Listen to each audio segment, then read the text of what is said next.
Top of it, top of it. Okay, guys, man, I got a little video for y'all, man. Like I said, talk to me, I talk back. I like to interact with my followers, and the people who that be trolling. I'll interact with y'all every once in a while, but people who have real information and put me up on game, I like to really just do my research and make videos about it and just tell the people what I know as I get it. So I could be making 10 videos about this.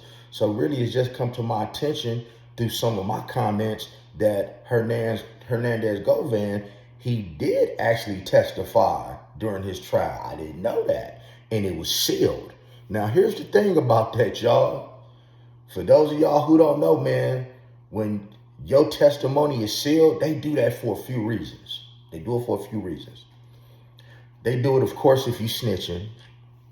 They also do that so that when you testify and they seal your testimony, you don't know what they asked him. You understand what I'm saying? So if down the line, if something were to happen to him, you understand what I'm saying? If something were to happen to Hernandez Govan before this alleged Rico case could come, guess what? They have his sealed, sworn testimony, and that will actually stand up in court. And let me tell you why it will stand up in court. Because this man has not been convicted of anything. See, he's not a YSL Woody. He's not a Cornelius Smith. You dig? He ain't been convicted of nothing. So by having a sealed testimony, man, God, that works all kind of ways. I mean, even when something is sealed all the time, and I want y'all to know this, it doesn't always mean that somebody is snitching. We're just talking about the average person that has something sealed. Something can be sealed because to protect the identity of someone. It could be sealed to protect the identity of a minor. They could seal stuff like that. They could seal things, they might seal stuff that they may have proffered on and they're not supposed to be talking about out in the open and indict them people on, so they seal it so the public can't look at it because all this stuff is public information.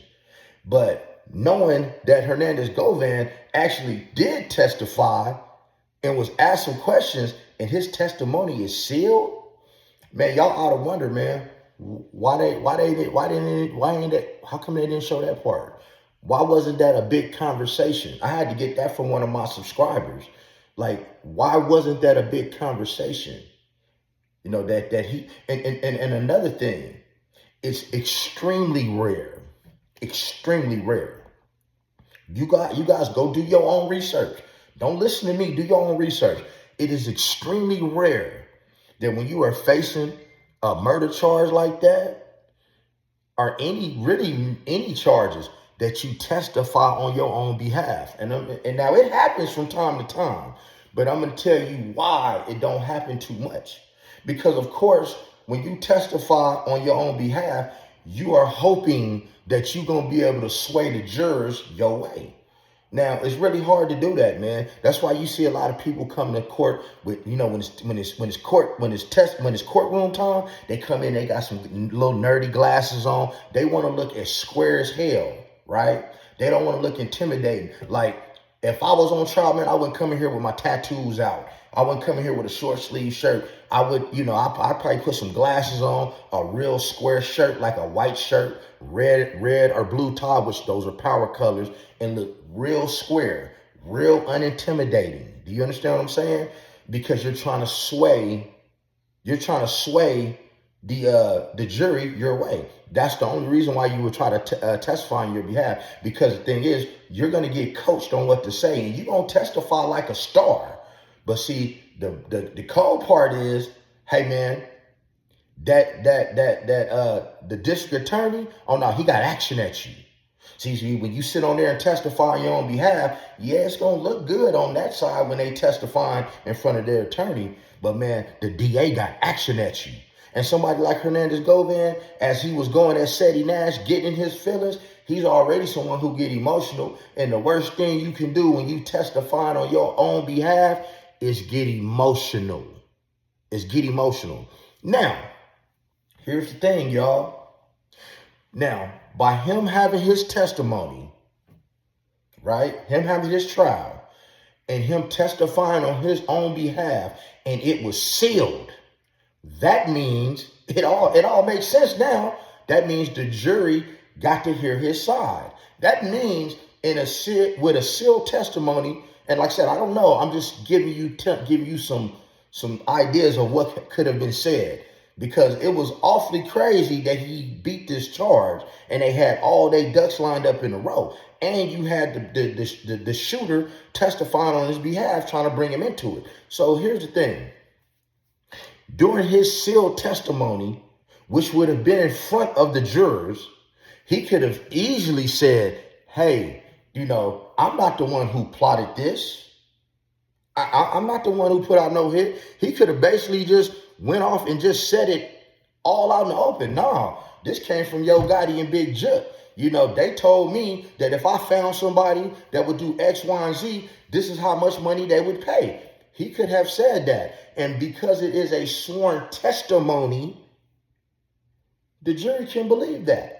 And because it's sealed, you will never know. You understand what I'm saying? See, they seal stuff, man, when they don't want to leak information for later trials, which could be that Rico trial, the feds coming for them. They seal that testimony in case something happens to him.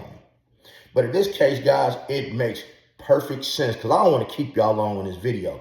It makes perfect sense of why Hernandez Govan, did testify on his behalf, and it's sealed. Hey, shout out to my subscriber, man, for giving me that information, man.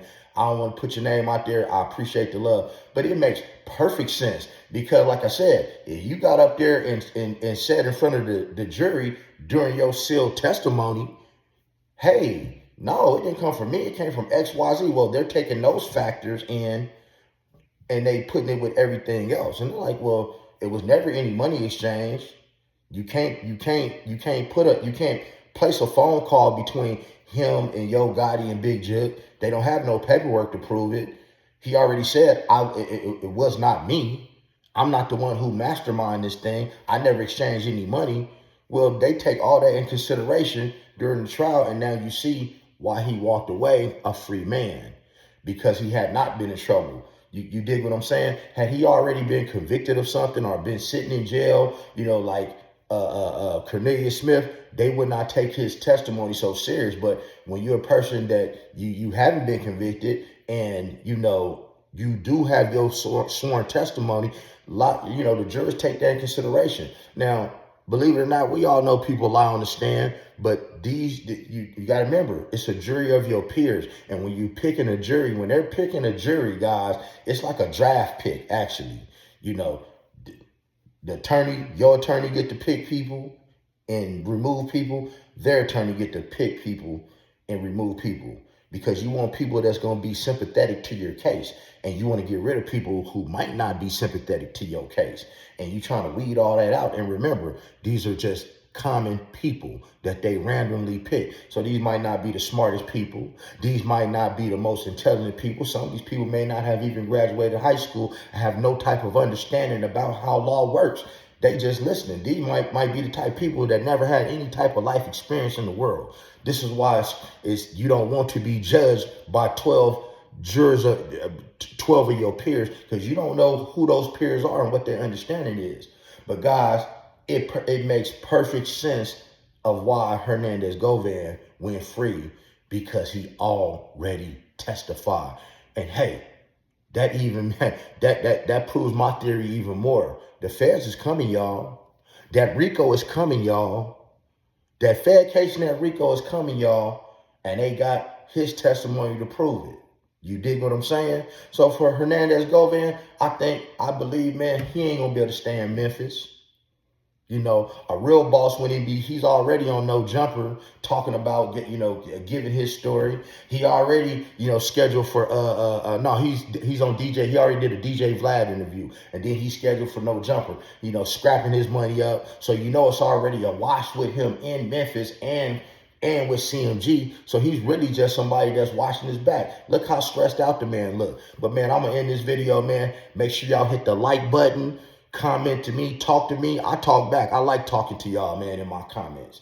I enjoy it. You talk to me, I actually try to answer everybody that leaves me a comment, good or bad. You dig what I'm saying? I don't take none of this stuff personal, man. But hit that like button, hit the subscribe button, hit the notification bell, because I'm going to be dropping some fire today, man, and putting y'all up on some real law and how to apply it, man, to your life. You dig what I'm saying?